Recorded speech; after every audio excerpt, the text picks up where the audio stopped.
some of our videos might not be for you, but most of our videos are geared towards people who are new or thinking about getting into the sport. We don't do any of that crazy hill climbs, things that cause our machine to break and cost a lot of money. We do regular trail riding. So if you know anyone that's interested in getting into side-by-side riding or just wants to see regular trail rides, please like, share, subscribe. We'd appreciate it. Now, let's get on with the video.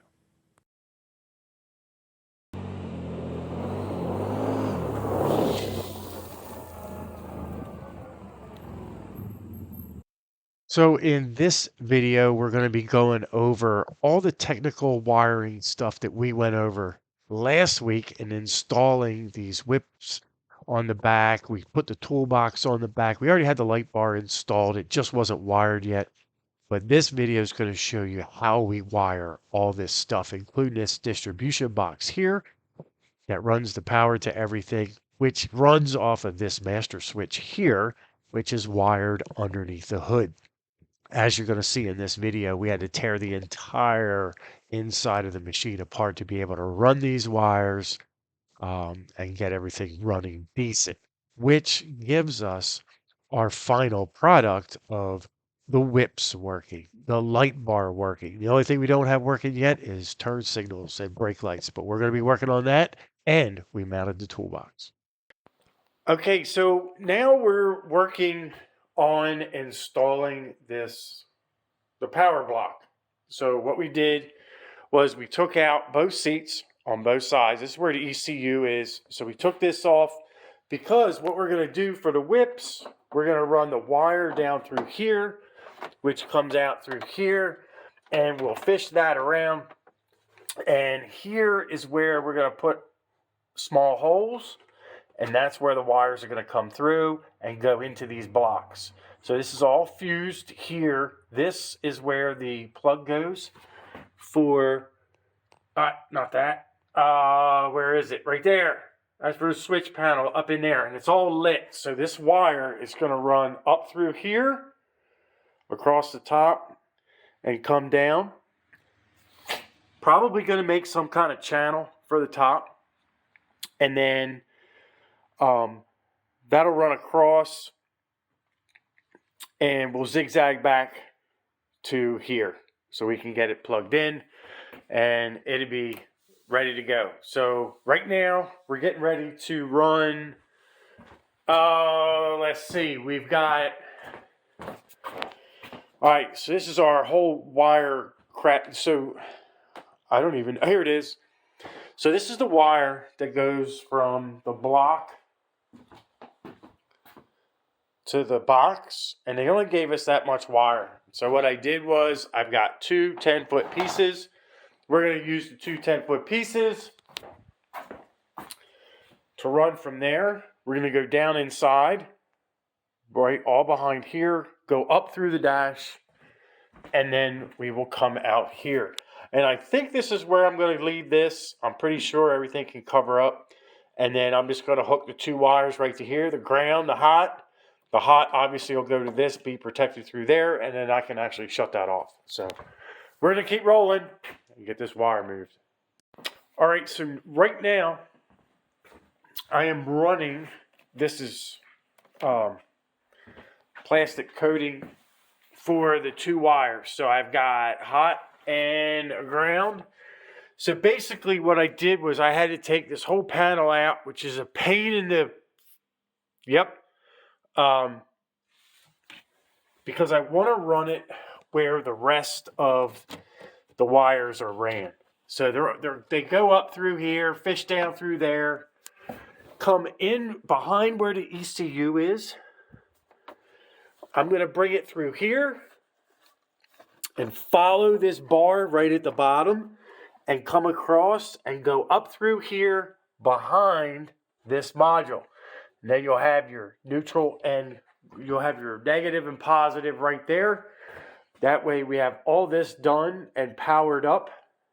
Once that is all buttoned up and finished, I'll come up here, take the end of this can't see it. Take the end of this, cut it to where I need it to go, attach the positive, negative. I'm thinking about putting this in, but I'm not really sure because that is an 80 amp breaker and we do not need the 80 amp breaker. So we are not pulling 80 amps off of this thing. All we're doing is running we're just running the whip lights, light bar in the back. I'm going to run some turn signals off of it. So everything's LED, not even coming close. So anyway, we're going to wrap this up here. Once I get it done, I'll show you the finished product. Okay, so everything probably looks like a mess right now, but this is the passenger side here. So I finally got the ECU put back in. So we've got our wires ran here, up here for the whip lights, the light bar. And this wire here is a trigger wire, I guess, that goes to here. That has to be hooked up. So I had to run that down through here, down through, and right through here. So I came up through this way, came down through, and you're going to see I ran some extra wire. That way, if I want to put more switches in, I can do that. So I ran that up, and I took it, I came up through the bottom here, and went right in the back, and just balled it up, and let it sit back behind where, to one side of the switches. So you'll see there's a red wire here. That actually comes from the switch I installed, goes back to here to tell the module to come on. So that switch is right down there. These two wires are the ground and the power for the switch. So I'm going to connect them to the other wires that are going to get powered up here from this one. So that's where we are so far. I'm starting to button everything back up again. So I'm going to start with the other side and then come over here and try to get this whole thing back together. Okay, so it has been an hour now. As you can see, everything is back together. We've got the whole bottom completely put back. We've got the pieces put back. Now, when you go to when you go to take apart one of these, this is going to be the most difficult part because this actually fits back inside here. You have to actually pull this out and wedge it. It's got two bolts here that hold that down. So where these screws are, there's little metal clips. They like to come out, so you have to re-squeeze them. We went through all this to run wires and to put the switch in that will run the power for here, which is this wire right here. Without that being powered up, this will not work. So we have everything all tucked away behind. You'll see I've got some wires here. This I need to fasten over here. That is for the whip lights because they are actually detachable. So you don't want to lose this. It needs to stay in that position. These are going to get moved. You're not going to see them. They're actually going to go up to the back of the pipe. They're just sitting there for right now because that is not of importance. So now that we are done here, now I'm going to move up to here and do the final connections for all the electric. Now, as you can see, I have a jumper box down here. I've already tested everything. So everything tested, works, and we're ready to go. So that's the next step. Okay, so final project. Everything is back together. Up here, we have where the power wire, this is for the actual switch in the dash. This wire here, this one, and the two big black and big red are the ones that are powering the distribution box. And then these two wires go to the switch that triggers that box. This is our spare wire, just in case we want to add anything in the future, switch-wise. So we get in here. So we had to have the switch installed here. So once you flip that switch, it will send power to this head. And once you hit this, it is on. So now you have your whip lights are on. And then I have this one programmed here. That one is for the light bar. So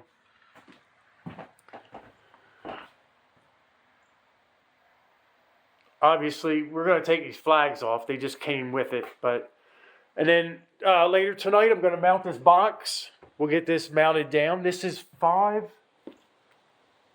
it's like 5.2 cubic feet of storage. So I'm hoping the chainsaw is going to fit in there and everything else. So these whip lights disconnect here, pop the collar, and this whole whip comes off. So you don't have to have them on the machine.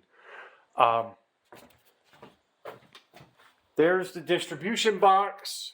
We have a bag that goes in the center that'll cover that up. So you can either shut this off or you just shut that off. Now, the reason I wanted this instead of running it off the key was just in case I needed to isolate the back for some reason. I didn't want to have to fool with having to deal with a bunch of garbage. So this system is for 80 amps. We are never going to go to 80 amps. So we didn't have to put the 80 amp breaker in. So this is what we've got. And that's about it. So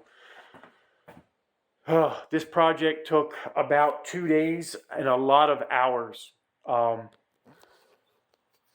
I was definitely not thrilled with this project. Did not like it at all. But it's done. I'll get this box in. I'm going to turn these off. Just turn that switch right off. Everything cuts. So there you go. Got to get this thing out. Amy will be back and she's got to get to work. So that's it. Until then, see you on the next whatever video of what we put out there. I may add the box. May add what I'm doing to the box, how to mount it. So I might do that too. Other than that, see y'all. Okay, so I did end up mounting this box. So this is a Craftsman. It's the, whatever you call that, the tongue box for a trailer. And it seems to fit perfect. It's got a little bit of a gap here. It's flush up in the back. I did not have to use these. Came with those brackets. So, and it fits right up against the back very nicely and all the way down. There's not a lot of wasted bed space at all. You still have space back here to put something. There's a good 6-8 inches right here. So you could still, I'm going to probably mount some fire extinguishers here. That way they'll be kind of safe sitting right there. That, or if I need to put a chainsaw, if it doesn't fit inside, I'm hoping it's going to. So anyway, open the lid, gives you a set of keys. It's got the gasket, goes all the way around, whatever. So what I did was I bolted it down here in the corner, in that corner, and then the two front corners. Did both of those. I'll show you in the back. I bolted it just like that. That this way, I can get to them if I need to take this box off for some reason. So underneath, not sure if you can see that. There it is. So the other side's the same way. No sense in showing you both sides. So that's it for the projects right now. That was the box, the whips, the light bar. That's it. It's a 2022 950 Sport. Any questions, just leave a comment below. Let you know where I got everything. I got the trailer tongue box. Got it at Lowe's. Seemed to be the cheapest place because everybody is just stupid expensive right now when it comes to anything. It's just ridiculous. So I went to a trailer place to get it, and they wanted like $300 some dollars. I think I got it for like $250. It's way bigger than the toolboxes we've been using. It's not as high.